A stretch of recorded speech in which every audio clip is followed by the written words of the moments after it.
everyone, my name is Og the Giant and this is the Storybarn in Calderstones Park.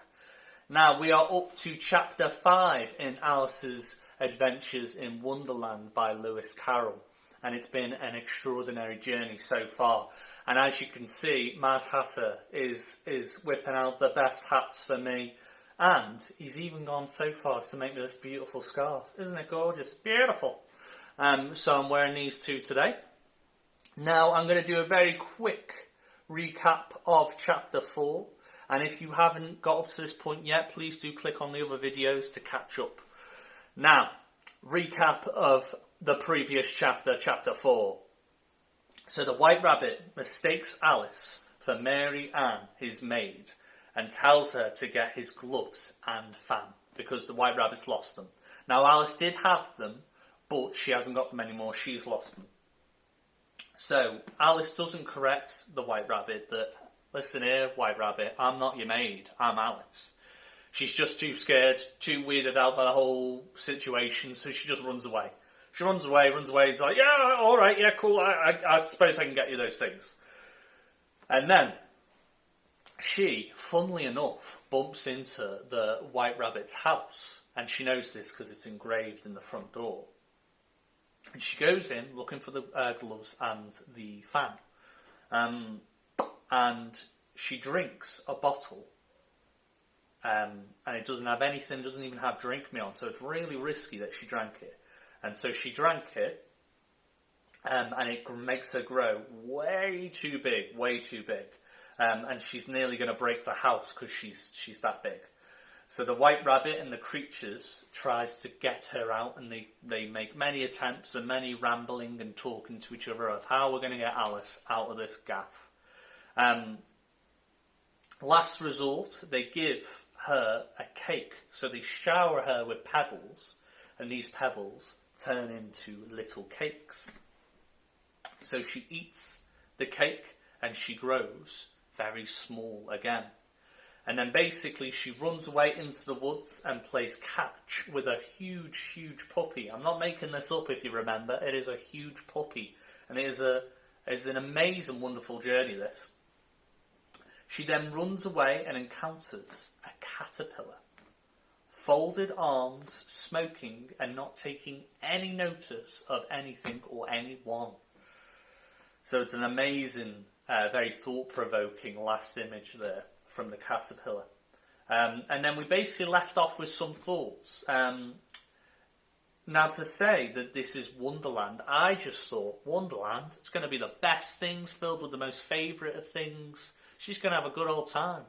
But Alice isn't having the bestest of times, is she? She's not having many positive experiences in Wonderland, which is very interesting. And I was wondering why that was. So it'd be interesting to hear your thoughts on that. And then the rabbit seems very, very busy. Always got to be at places, always, and I was wondering, does that make you think of anyone? And I was wondering why that is, why the writer chose that the White Rabbit should be really, really busy and it's got to be at somewhere. And where's he got to be? Who's he doing this all for? And then, what's the caterpillar going to say? If the caterpillar will say anything, because as I was saying before, the caterpillar doesn't take any notice of anyone or anything. So the caterpillar might just go, not bothered about you, not going to say anything to you. Who knows? So, I think we should crack on with chapter 5. So, everyone, this is Alice's Adventures in Wonderland by Lewis Carroll, presented by the Storybarn. Chapter 5. Advice from a Caterpillar. The caterpillar and Alice looked at each other for some time in silence.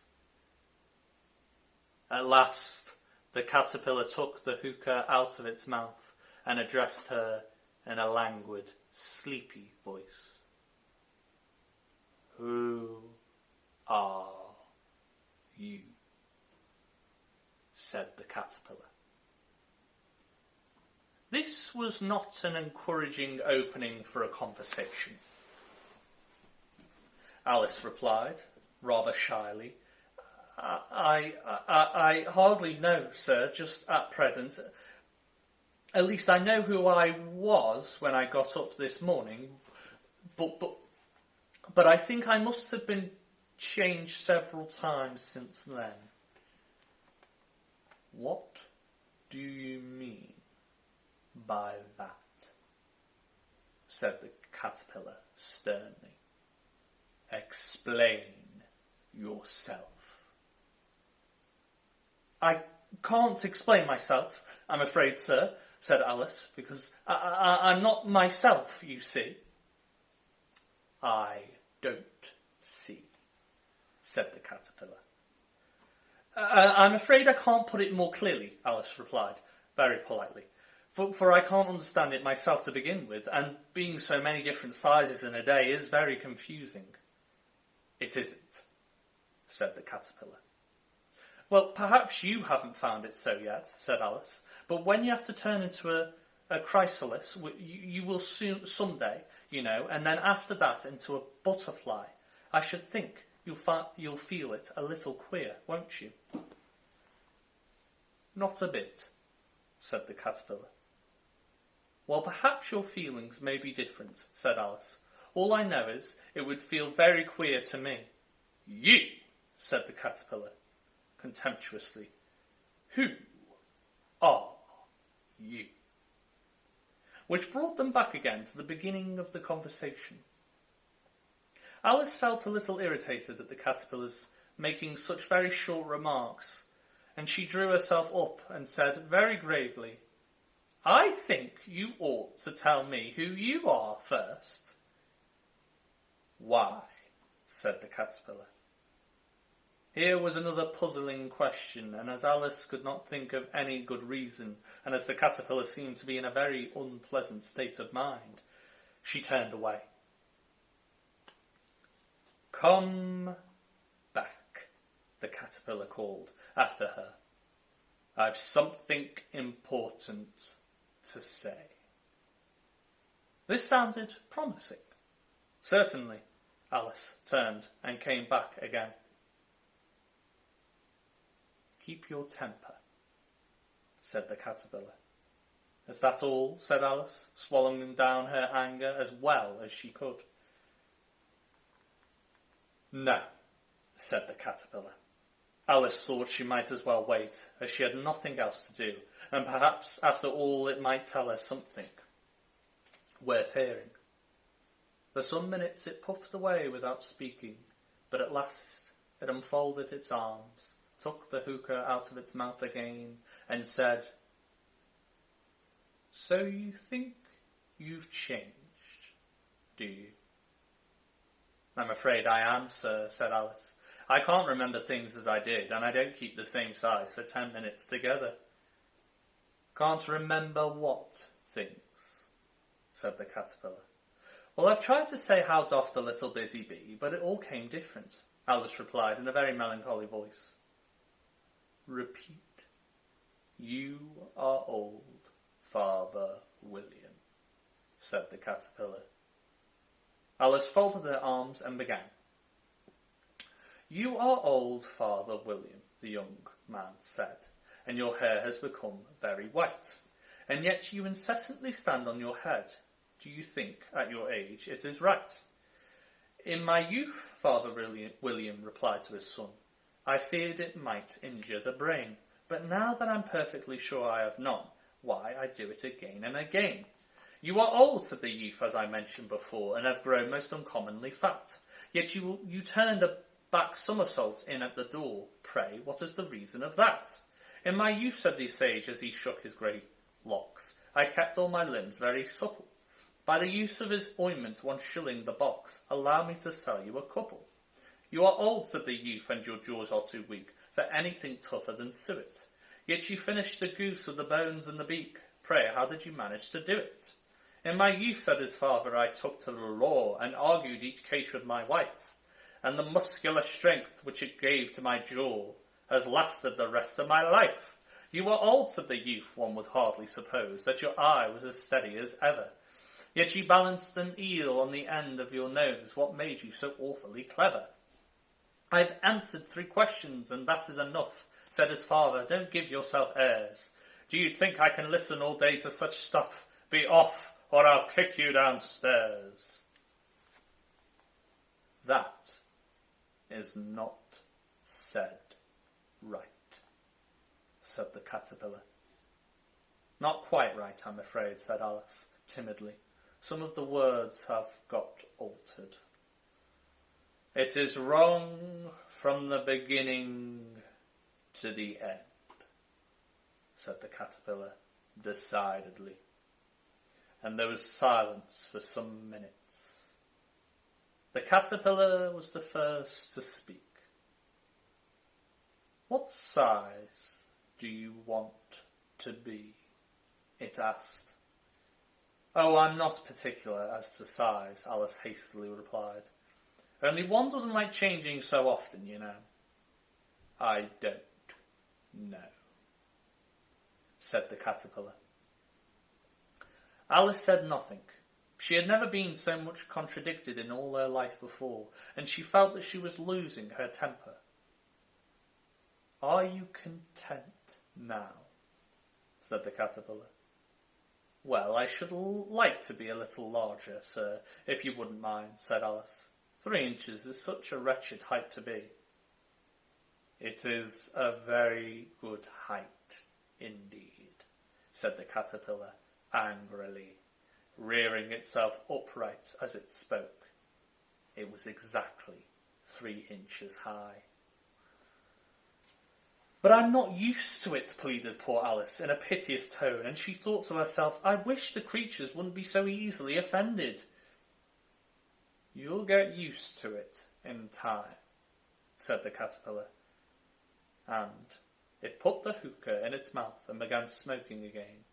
This time Alice waited patiently until it chose to speak again. In a minute or 2 the caterpillar took the hookah out of its mouth and yawned once or twice and shook itself. Then it got down off the mushroom and crawled away into the grass, merely remarking as it went, one side will make you grow taller, and the other side will make you grow shorter. One side of what? The other side of what? Thought Alice to herself. Of the mushroom, said the caterpillar, just as if she had asked it aloud, and in another moment it was out of sight.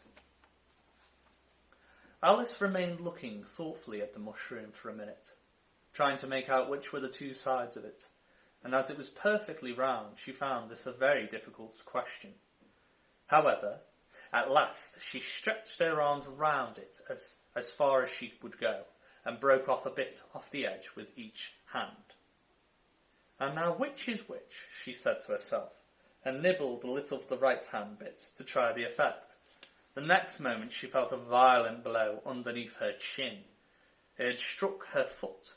She was a good deal frightened by this very sudden change, but she felt that there was no time to be lost, as she was shrinking rapidly. So she set to work at once to eat some of the other bit. Her chin was pressed so closely against her foot that there was hardly room to open her mouth, but she did at last and managed to swallow a morsel of the left-hand bit. Come, my head's free at last, said Alice in a tone of delight, which changed into alarm in another moment. When she found that her shoulders were nowhere to be found, all she could see, when she looked down, was an immense length of neck, which seemed to rise like a stalk out of a sea of green leaves that lay far below her. What can all that green stuff be, said Alice, and where have my shoulders got to? And oh, my poor hands, how is it I can't see you? She was moving them about as she spoke, but no result seemed to follow except a little shaking among the distant green leaves. As there seemed to be no chance of getting her hands up to her head, she tried to get her head down to them, and was delighted to find that her neck would bend about easily in any direction. like a serpent. She had just succeeded in curving it down into a graceful zigzag and was going to dive in among the leaves, which she found to be nothing but the tops of the trees under which she had been wandering, when a sharp hiss made her draw back in a hurry. A large pigeon had owned it into her face and was beating her violently with its wings. "Serpent!" screamed the pigeon. "I'm not a serpent," said Alice indignantly. "Let me alone." "Serpent, I say again," repeated the pigeon, but in a more subdued tone, and added with a kind of sob, "I've tried every way, and nothing seems to suit them." "I haven't the least idea what you're talking about," said Alice. "I've tried the roots of trees, and I've tried banks, and I've tried hedges," the pigeon went on, without attending to her. But those serpents, there's no pleasing them." Alice was more and more puzzled, but she thought there was no use in saying anything more till the pigeon had finished. "As if it wasn't trouble enough hatching the eggs," said the pigeon. "But I must be on the lookout for serpents night and day. Why, I haven't had a wink of sleep these 3 weeks." "I'm very sorry you've been annoyed," said Alice, who was beginning to see its meaning. "And just as I'd taken the highest tree in the wood, continued the pigeon, raising its voice to a shriek, "and just as I was thinking I should be free of them at last, they must needs come wiggling down from the sky. Oh, serpent!" "But I'm not a serpent, I tell you," said Alice. I'm a, "Well, what are you?" said the pigeon. "I can see you're trying to invent something." I'm a little girl," said Alice, rather doubtfully, as she remembered the number of changes she had gone through that day. A likely story indeed," said the pigeon in a tone of the deepest contempt. "I've seen a good many little girls in my time, but never one with such a neck as that. No, you're a serpent, and there's no use denying it. I suppose you'll be telling me next that you've never tasted an egg." "I have tasted eggs, certainly," said Alice, who was a very truthful child. "But little girls eat eggs quite as much as serpents do, you know." "I don't believe it," said the pigeon. "But if they do, why, then they are a kind of serpent. That's all I can say." This was such a new idea to Alice that she was quite silent for a minute or two, which gave the pigeon the opportunity of adding, "You're looking for eggs, I know that well enough, and what does it matter to me whether you're a little girl or a serpent?" "It matters a good deal to me," said Alice hastily, "but I'm not looking for eggs, as it happens, and if I was, I shouldn't want yours. I don't like them raw." "Well, be off then," said the pigeon in a sulky tone, as it settled down again into its nest. Alice crouched down among the trees as well as she could, for her neck kept getting entangled among the branches, and every now and then she had to stop and untwist it. After a while she remembered that she still held the pieces of mushroom in her hands, and she set to work very carefully, nibbling first at one and then at the other, and growing sometimes taller and sometimes shorter, until she had succeeded in bringing herself down to her usual height. It was so long since she had been anything near the right size, that it felt quite strange at first, but she got used to it in a few minutes, and began talking to herself as usual. "Come, there's half my plan done now. How puzzling all these changes are. I'm never sure what I'm going to be, from one minute to another. However, I've got back to my right size. The next thing is to get into that beautiful garden. How is that to be done, I wonder?" As she said this, she came suddenly upon an open place, with a little house in it, about 4 feet high. "Whoever lives there?" thought Alice. "It'll never do to come upon them with this size. Why, I should frighten them out of their wits." So she began nibbling at the right-hand bit again, and did not venture to go near the house till she had brought herself down to 9 inches high. And that is the end of chapter 5. Oh, that was very interesting. Went through a big journey in that chapter. So I thought it was really interesting what the caterpillar was saying to Alice. So it was very much fixated on, who are you, Alice?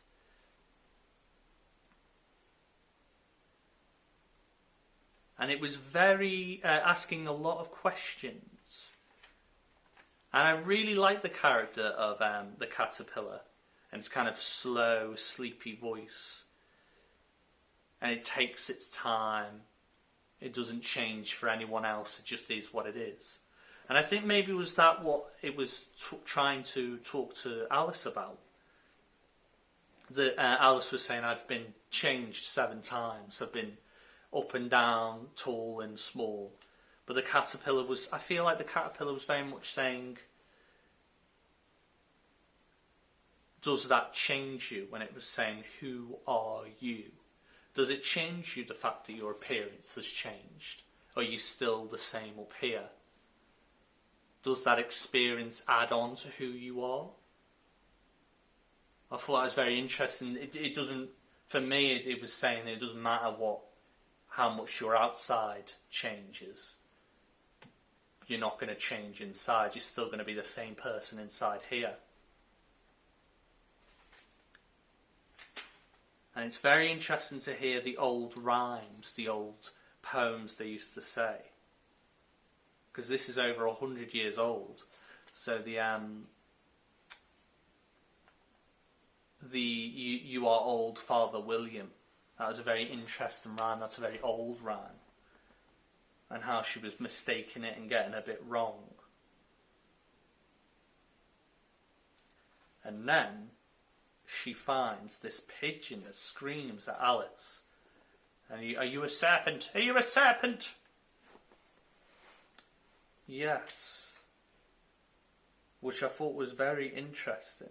Again, this thing of who are you? And all these characters keep getting Alice mistaken for something else. You know, the White Rabbit thought it was his maid, Mary Ann. Or the pigeon thought it was a serpent. And the caterpillar asking, who are you? Who is Alice? Does Alice know? Does she know deep down? It feels like this Wonderland, as we were talking before, it's not full of positive experiences. It's full of kind of quite challenging negative experiences. But maybe that's maybe this whole thing is pushing Alice to make her realise something of who she is, what her identity is. It's all symbolising something bigger. It's very interesting. And then she has